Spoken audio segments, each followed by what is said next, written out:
예수님께서 우리 그리스도인들을 향하여 너희는 세상의 소금이고 너희는 세상의 빛이라고 말씀하셨습니다. 우리를 향하여 세상의 소금이라고 말씀하셨어요. 우리를 향하여 세상의 빛이라고 말씀하셨습니다.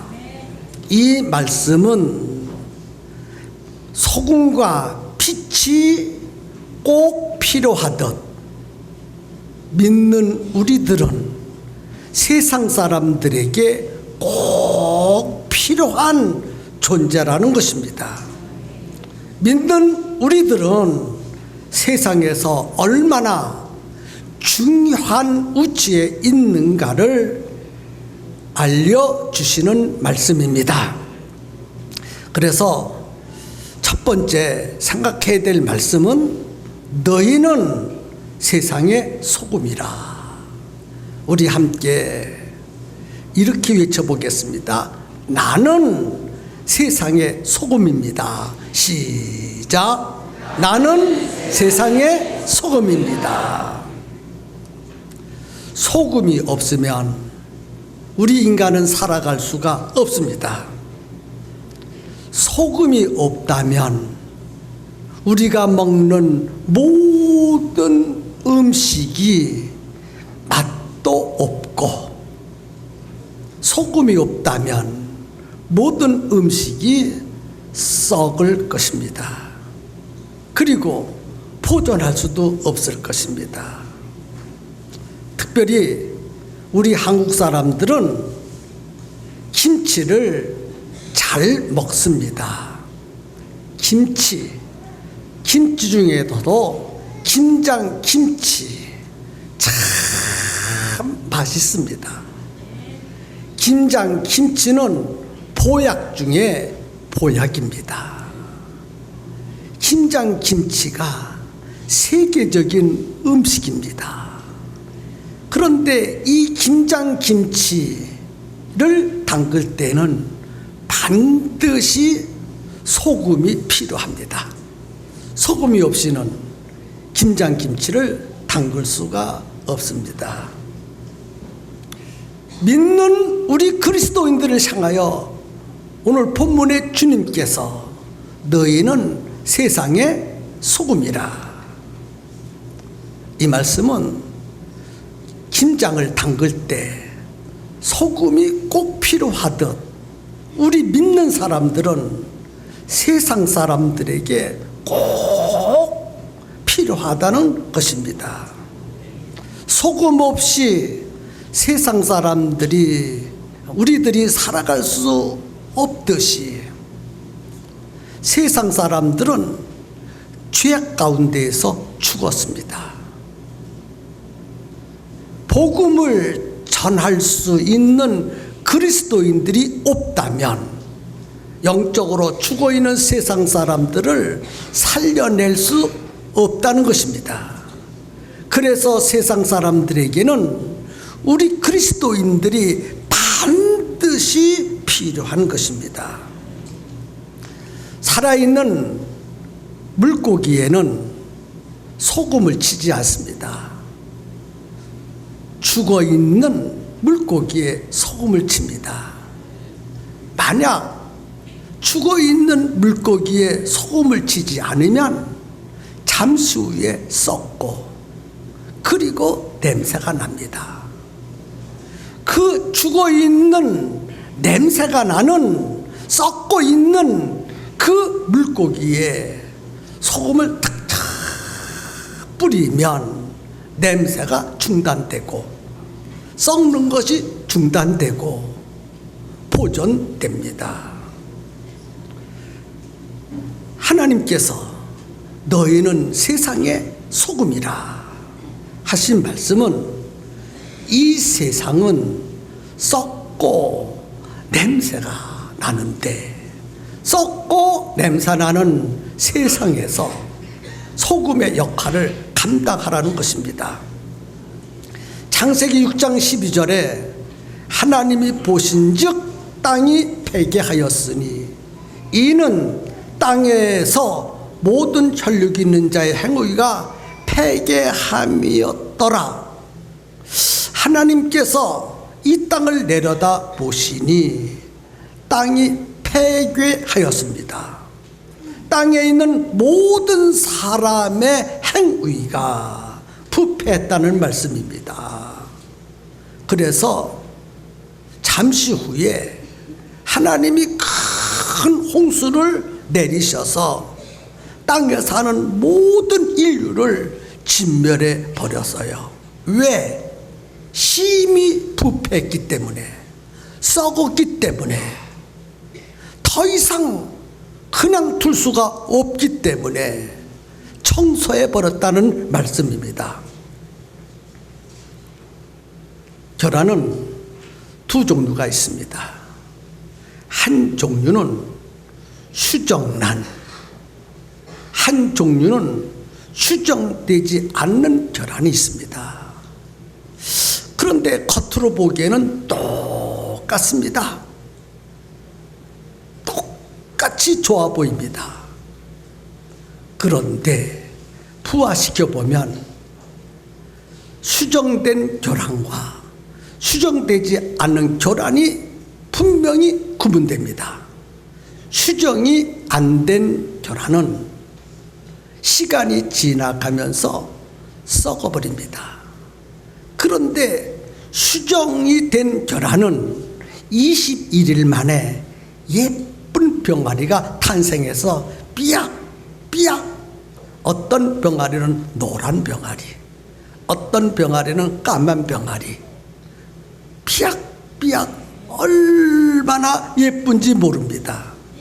수정된 병아리는 그 알 속에 생명이 있기 때문에 새로운 탄생, 수정이 안 된 알은 생명이 없기 때문에 그 결안이 썩어버리고 맙니다.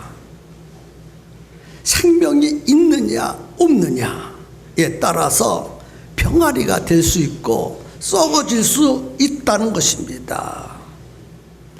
소금은 썩는 것을 방지하는 역할을 합니다.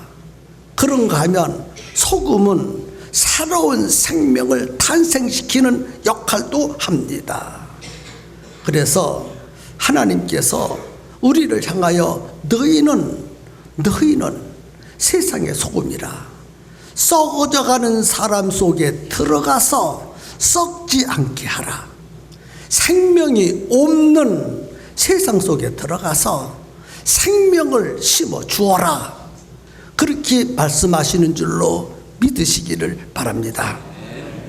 하나님께서 구약 성경에 소돔과 고모라를 향하여 하시는 말씀이, 소돔 고모라 성에 의인 10명만 있어도 소돔성을 멸망시키지 아니하시겠다고 말씀하셨어요.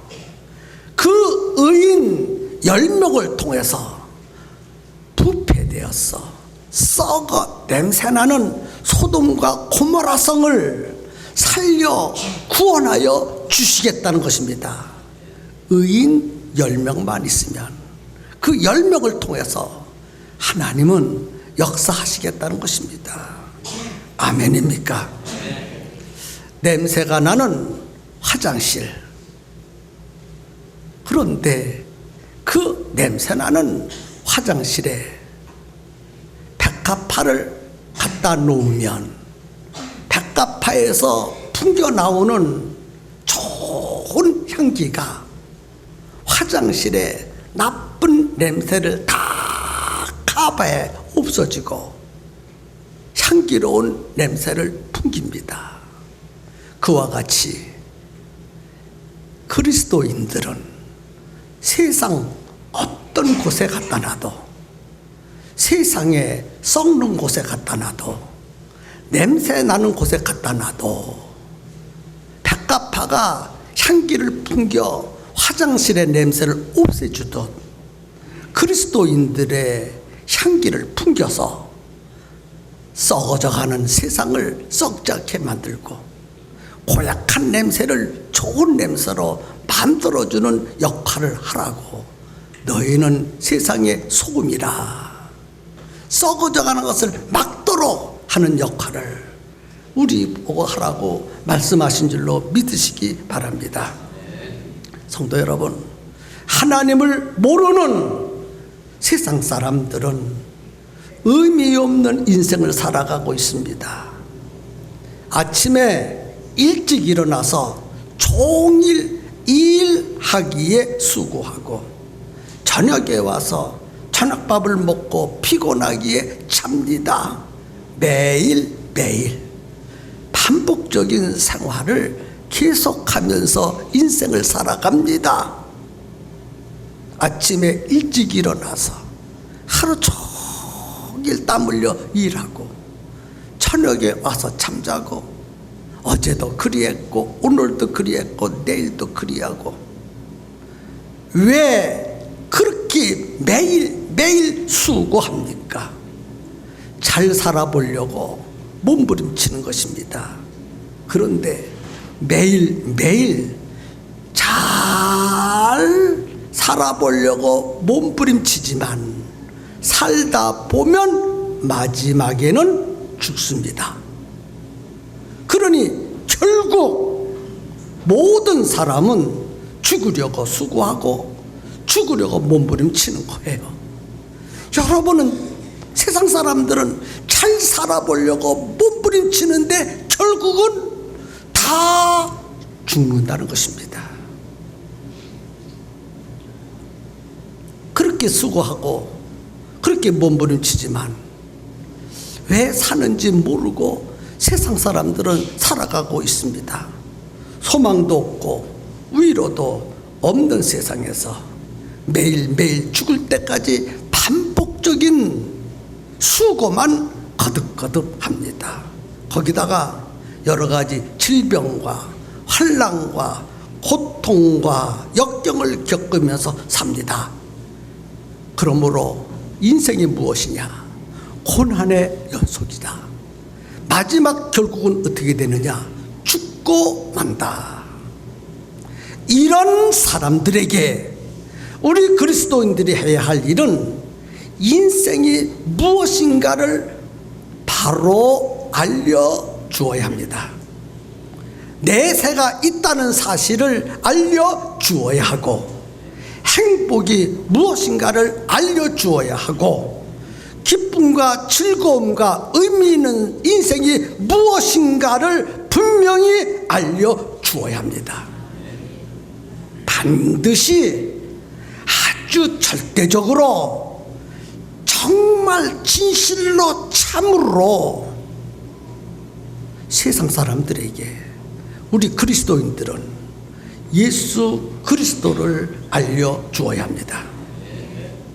우리 그리스도인들이 해야 할 절대적이고 중대한 사명은 의미 없이 살아가는 세상 사람들, 썩어 냄새나는 세상을 향하여 예수 그리스도가 누구인가를 바로 알려주라는 의미로 너희는 세상의 소금이라 그렇게 말씀하신 줄로 믿습니다.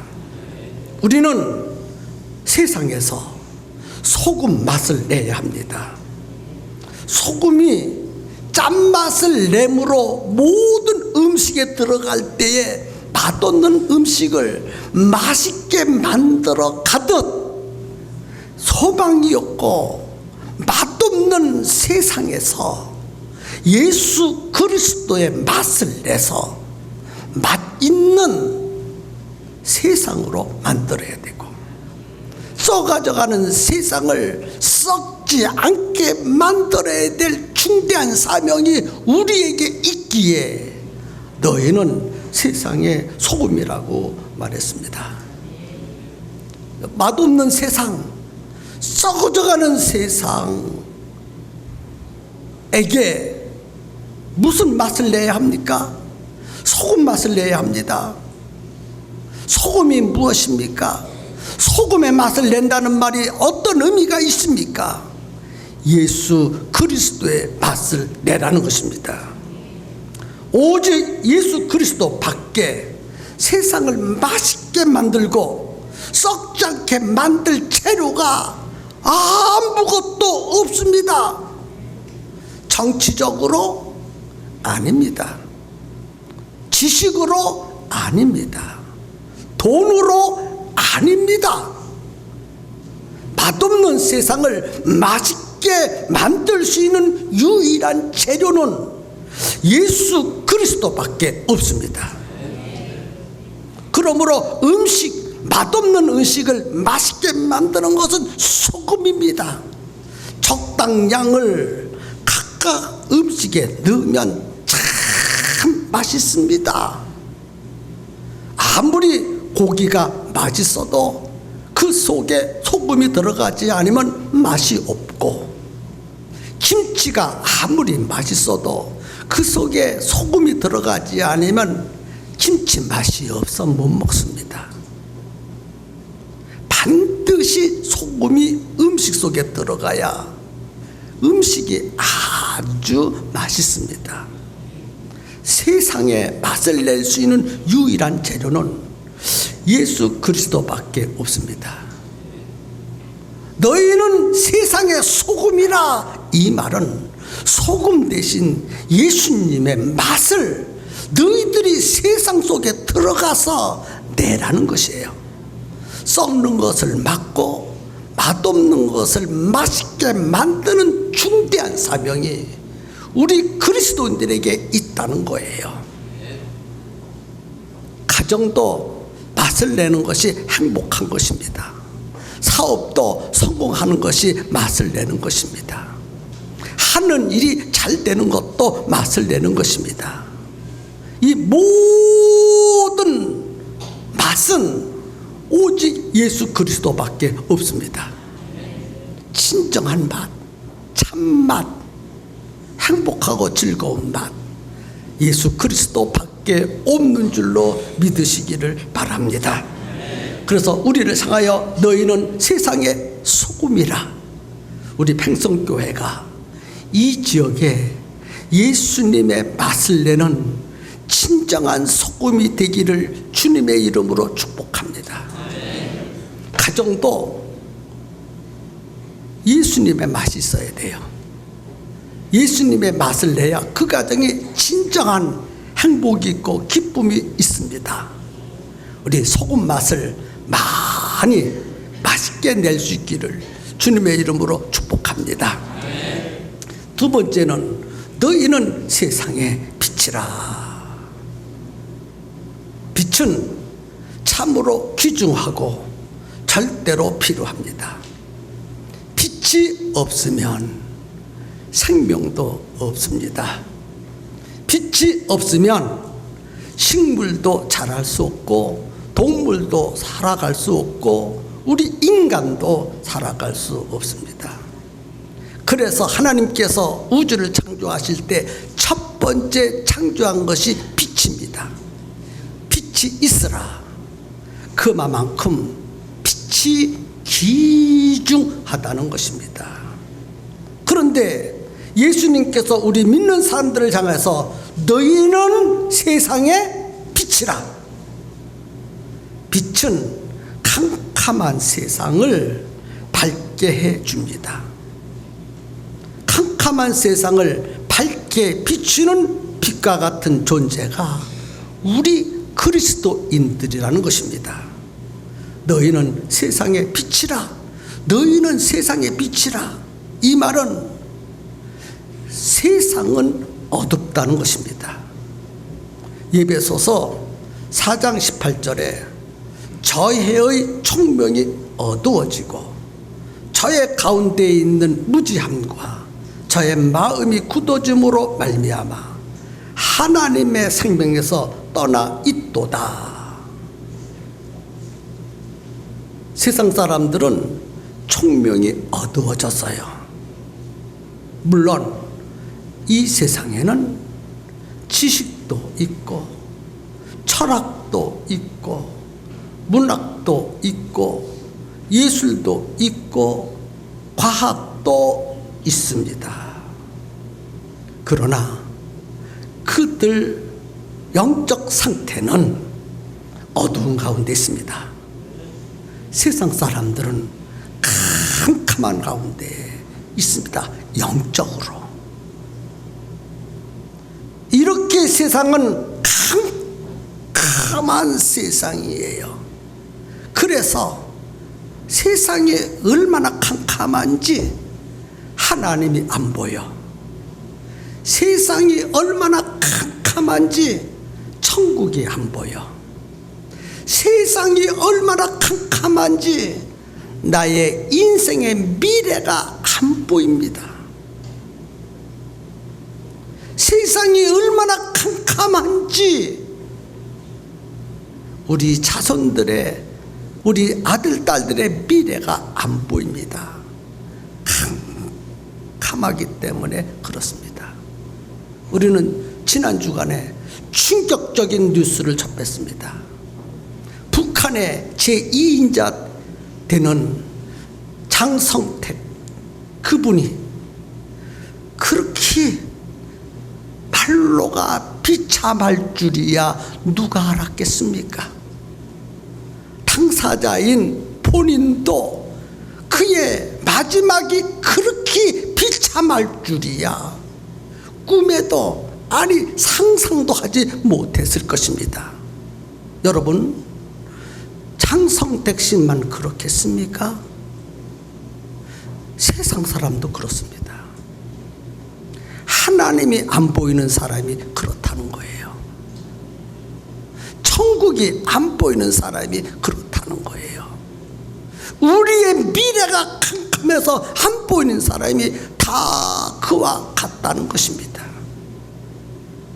이렇게 천국도 안 보이고 하나님도 안 보이고 미래도 안 보이는 세상 사람들에게 너희는 그들의 빛이라 이렇게 말씀했거든요.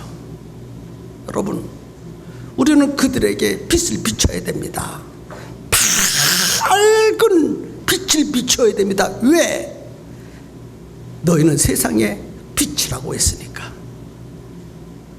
세상 사람들이 나를 보고 하나님을 볼 수 있어야 되고, 나를 보고 천국을 볼 수 있어야 되고, 나를 보고 그들의 인생의 미래가 무엇인지를 보여줄 수 있어야 됩니다. 그래서 우리를 향하여 너희는 세상의 빛이라 라고 말씀하지 않았습니까? 그런데 우리가 이 캄캄한 세상 사람들을 향하여 빛을 비춰야 되는데 그 빛이 무엇입니까? 캄캄한 방은 전기불 틀으면 환해집니다. 자동차를 밤에 타고 갈 때 라이트를 켜면 가는 길이 환히 보입니다. 캄캄한 세상 사람들에게 빛을 비춰야 되는데 그 빛이 무슨 빛인 줄 아십니까? 예수 그리스도이십니다. 예수 그리스도만이 밝히 보여줍니다. 예수님만이 하나님 나라 천국을 보여주고, 예수 그리스도만이 구원의 길을 보여주고, 예수 그리스도만이 인생의 앞뒤를 정확하게 보여주시는 빛입니다. 그 예수 그리스도의 빛을 우리 보고 빛이라고 한 거예요. 너희는 세상의 빛이라. 전기불 비치지 말고 예수님 빛을 반짝반짝 빛이라고 말씀하신 것입니다. 그래서 우리가 비치는 예수님의 빛을 비춰줄 때 살아나고 운명이 바뀌어지고 불행이 끝나고 행복한 인생으로 바뀌어집니다. 실패가 성공으로 바뀌어집니다. 예수님의 빛을 비춰줄 때, 예수님의 빛으로 볼 때 이런 인생으로 바뀌어진다는 것입니다. 예수님을 볼 수 있기를 바랍니다. 예수님을 빛같이 비치시기를 여러분에게 부탁합니다. 우리는 세상의 빛입니다. 예수님을 밝게 비춰야 될 빛입니다. 그래서 세상 사람들은 우리를 보고 예수님을 볼 수 있어야 합니다. 생명을 볼 수 있어야 되고 그 예수 안에 담겨 있는 온갖 복을 볼 수 있어야 됩니다. 그리하도록 예수님을 보여주는 빛이 되시기를 예수님의 이름으로 축복합니다.